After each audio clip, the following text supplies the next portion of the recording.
So my server has this problem with the speaker.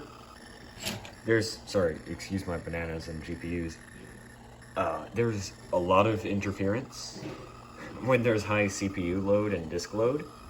But if you just use your thumb and cover up the speaker hole, it gets much quieter. But then